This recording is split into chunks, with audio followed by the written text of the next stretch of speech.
Olá, meus amados irmãos, bom dia, graça e paz a todos. Hoje é o nosso quinto dia do nosso relógio de oração e eu quero nessa manhã estar refletindo na palavra do Senhor que está no Evangelho escrito por Mateus, no capítulo 6, verso de número 10. Apenas um verso e quero dar continuidade ao que nós falamos no dia de ontem sobre o reino de Deus. A palavra do Senhor diz assim, Evangelho escrito por Mateus, no capítulo 6, verso 10. Venha o teu reino, faça-se a tua vontade, assim na terra como no céu. Que Deus abençoe a leitura da sua palavra. Esse texto é interessante porque há nesse texto, mais uma vez, um pano de fundo, não é? Existe um contexto aqui histórico. E nós sabemos que até hoje os judeus estão aguardando a vinda do Messias, porque embora o Messias tenha vindo e o seu nome é Jesus Cristo, ele é o Yeshua, ele é o Hamashia. E é interessante que aquilo que os judeus aguardavam é aquilo que poderíamos dizer que a maioria da humanidade aguarda. Eles estavam aguardando um Messias que viria com grande poder, com grande poder bélico, reinando sobre toda a humanidade, triunfando sobre todos os povos, não é? Exaltando aos judeus e dando a eles um reino de paz eterna. Na verdade, a intenção do Senhor Jesus não era essa, até porque ele foi rejeitado pelos seus, como está em João. Ele veio para os seus, mas os seus não os receberam, e todos quantos o receberam, deu-lhes o poder de serem chamados filhos de Deus, a saber, os que creem no seu nome. Aqueles que creram em Jesus como Messias, que veio não somente nos dar bens materiais, nos dar uma posição política e religiosa, ele na verdade veio salvar e buscar o que se havia perdido, e nós estávamos perdidos nos nossos delitos, no nosso pecado. E detalhe, nós não poderíamos trazer a solução para esse problema eterno.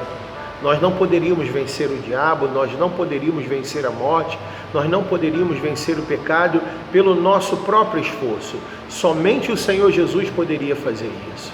E de fato, graças a Deus, o Deus Pai enviou o seu Filho amado Jesus Cristo para habitar entre nós e ser o Verbo que se fez carne e trazer sobre ele todo o nosso pecado, não é? Todos os erros de toda a humanidade. E graças a Deus que quem crê no Senhor Jesus e através do derramamento do seu sangue tem os seus pecados expiados e perdoados, porque o próprio Senhor disse que dos nossos pecados ele não se lembra mais. Todos os nossos pecados são lançados no mar do esquecimento, porque há poder no sangue de Jesus Cristo e há poder no nome do Senhor Jesus. Mas esse texto mostra agora um reino que está vindo sobre a terra. Não é um reino bem diferente de todos os reinados anteriores à pessoa de Jesus Cristo. E é interessante que existiram antes do Senhor Jesus inúmeros reinos extremamente poderosos. Tão poderosos que os próprios judeus já viveram debaixo do poder desses reinos. Eles ficaram escravizados e debaixo da subserviência egípcia. Eles ficaram escravizados e debaixo da subserviência assírica, babilônica e de tantos outros povos que com poder se degladiaram contra os judeus. Não é? Nós podemos ver na história, não é? Os filisteus, jebuseus, gergazeus, assírios e tantos outros povos poderosos se levantando contra os judeus. E agora, eles estão agora nesse período em que Jesus nasce debaixo de uma subserviência romana, pagando tributos altíssimos para poder manter a máquina romana.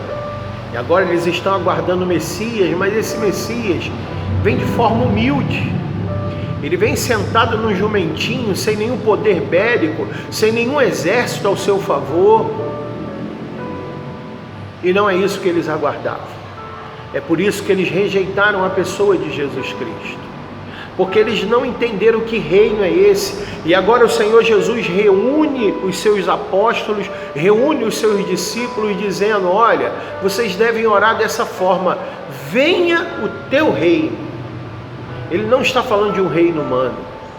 Ele está falando de um reino divino, de um reino que viria sobre a terra, mas que não é dessa terra, que não é desse mundo.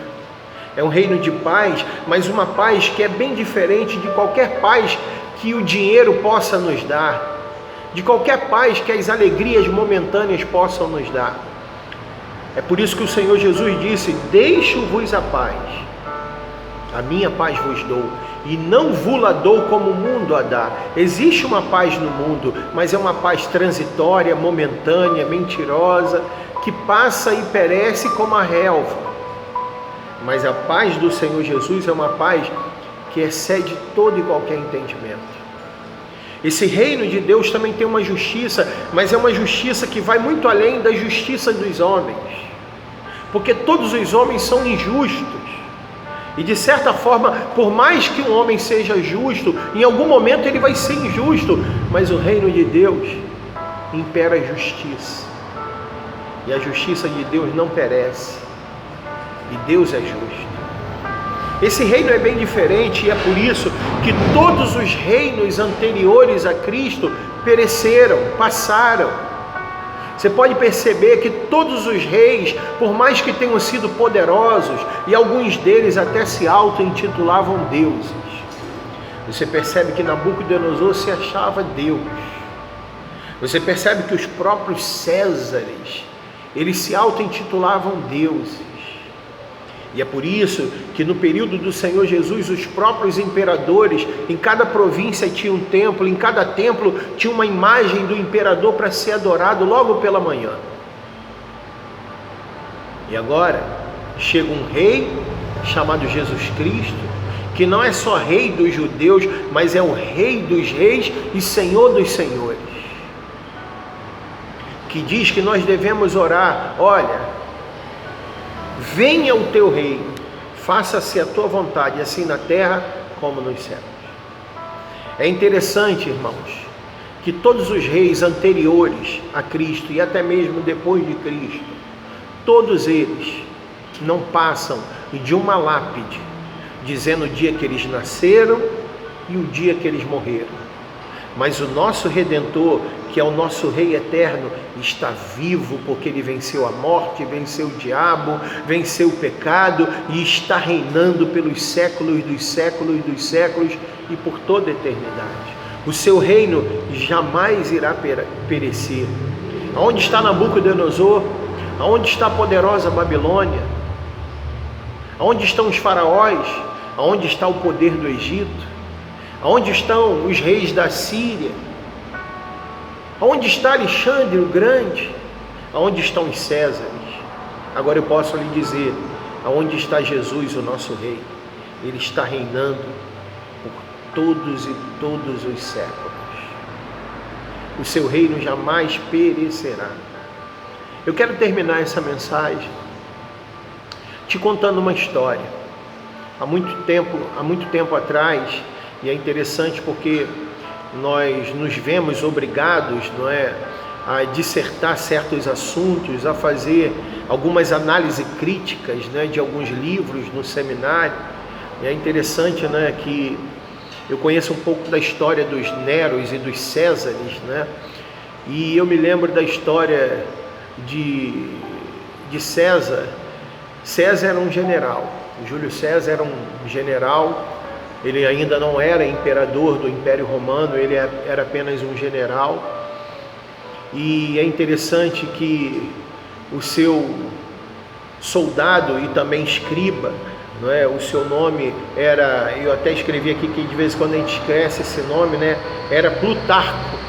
Plutarco entrou na tenda de César no momento que ele estava guerreando, ele estava acampado com o seu exército. E Plutarco, ao entrar na tenda de César, que ainda era um general, pegou ele chorando, porque ele estava lendo a biografia de Alexandre o Grande. E Plutarco perguntou: por que você está chorando? Ele disse: eu estou chorando porque porque Alexandre o Grande, com 30 anos de idade, ele já tinha conquistado o mundo todo. E eu ainda não conquistei nada. E é interessante, irmãos, que César se influenciava em Alexandre o Grande, porque ele não se achava grande o suficiente. E no ano de 45 a.C., ele se torna o grande imperador. Imperador esse que depois do seu império, os demais imperadores queriam ser César. E você percebe que logo depois o segundo imperador se chamava Augusto, mas que decidiu também ser chamado de César. E é interessante que a palavra César, ela significa literalmente ser arrancado do interior, ou ser arrancado do útero. A história prova que César, a sua mãe não estava bem, ela praticamente faleceu no seu parto, e ele teve que ser arrancado do útero da sua mãe.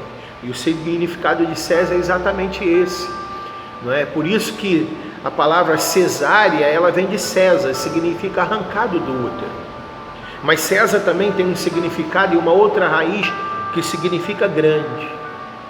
E é por isso que todos os imperadores romanos queriam ser Césares. E todos eles também receberam os seus nomes, né? De César Augusto, César Nero, César Tito e tantos outros. E é interessante que não foram só os romanos que queriam ser César. Os czares russos também queriam ser Césares. Né? Eles eram os imperadores conhecidos como czares. E em russo, César significa czar. Os alemães também queriam ser César, e por isso os Kaiseres também eram conhecidos como César, porque a tradução de César em alemão é Kaiser.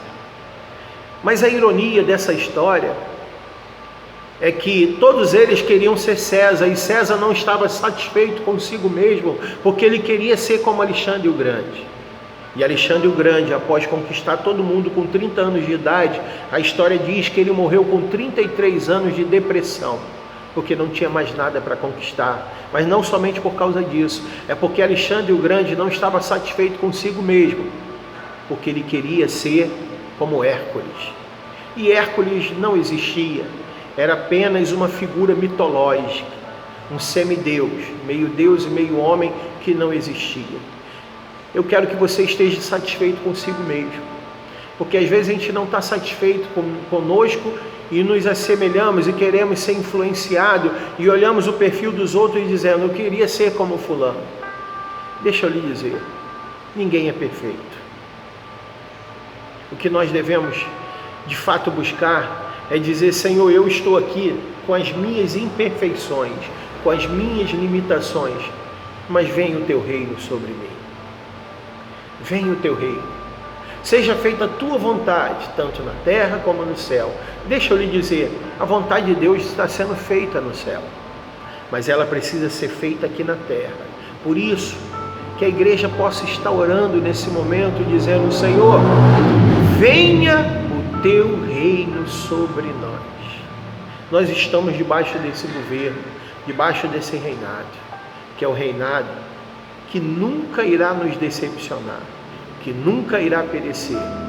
Hoje nós temos um presidente, os Estados Unidos tem um presidente, alguns países que têm o seu governo parlamentar tem um primeiro-ministro, mas deixa eu lhe dizer, todos esses reinados, todos esses ministérios, todos esses presidentes irão perecer, e o seu governo passa, talvez dure 4 anos, quem sabe sejam reeleitos e irá durar mais 8 anos, somando 4 e 4 durará no máximo 8 anos, quem sabe como a rainha da Inglaterra possa reinar por um tempo, mas daqui a pouco ela estará deitada numa lápide dizendo o dia que ela nasceu e o dia que ela morreu, porque uma certeza nós trazemos ao nascer, todos nós iremos morrer. Mas aquele que crê no Senhor Jesus, ainda que morra, viverá, porque faz parte do reino de Deus. Fique com essa palavra, entenda que não importa quem governe o nosso Brasil, e devemos orar para que seja um bom governante, devemos orar para que haja paz no nosso país, Devemos orar para que haja paz no mundo, mas não se engane, o mundo vai de mal a pior, porque tudo aquilo onde o homem põe as mãos perece, morre. É por isso que nós devemos orar: Senhor, venha o teu reino. Somente debaixo do teu governo nós iremos prevalecer com a verdade. E a verdade se chama Jesus Cristo. Senhor Jesus, venha o teu reino sobre nós. Deus te abençoe e receba essa palavra em nome do Senhor Jesus. Graça e paz a todos.